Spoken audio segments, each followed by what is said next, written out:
News 24 Akole, Akole तालुक्यातील सर्वात तरुण न्यूज चॅनल।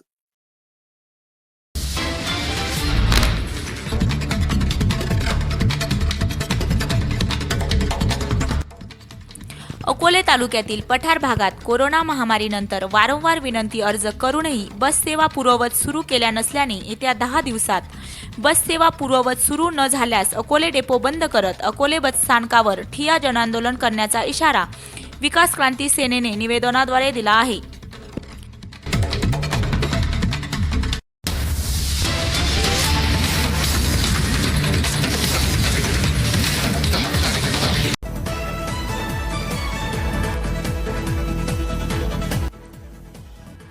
अकोले व संगमनेर तालुक्यातील पठार भागातील ब्राह्मणवाडा, चैतन्यपूर, बेलापूर, बदगी, जांभळे, भक्ताची वाडी, म्हसवंडी, अंबिदुमाला, कुरकुटवाडी, जाचकवाडी या गावांसाठी कोरोना महामारीपूर्वी अकोले पुणे, अकोले परेल, अकोले कल्याण या बस सेवा निरंतर सुरू होत्या, परंतु कोरोनानंतर बस सेवा पूर्ववत करण्यात आली नाही।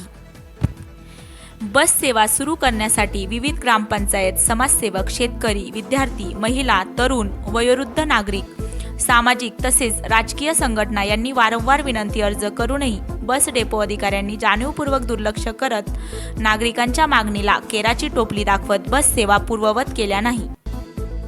बोटा, आळेफाटा, घारगाव, संगमनेर तसेच पुणे, नाशिक, अहिल्यानगर, मुंबई सारख्या औद्योगिक वसाहतींमध्ये शिक्षण, नोकरी, व्यावसायिक असलेले नागरिक बसच्या प्रतीक्षेत दिसून येत आहेत। बस सेवा सुरू होत नसल्याने प्रवाशांची हेळसांड होत आहे। प्रवाशांना आर्थिक तसेच शारीरिक व मानसिक त्रास नाहक सहन करावा लागत असल्याने येत्या 10 दिवसात बस सेवा पूर्ववत करा, नाहीतर अकोले बस स्थानकावर ठिय्या आंदोलन करण्याचा इशारा विकास क्रांती सेनेचे अध्यक्ष समाजसेवक भगवानदादा फापाळे, उपाध्यक्ष सरपंच जालिंदर गागरे, कार्याध्यक्ष संतोष फापाळे, सचिव सतीश फापाळे यांनी दिला आहे।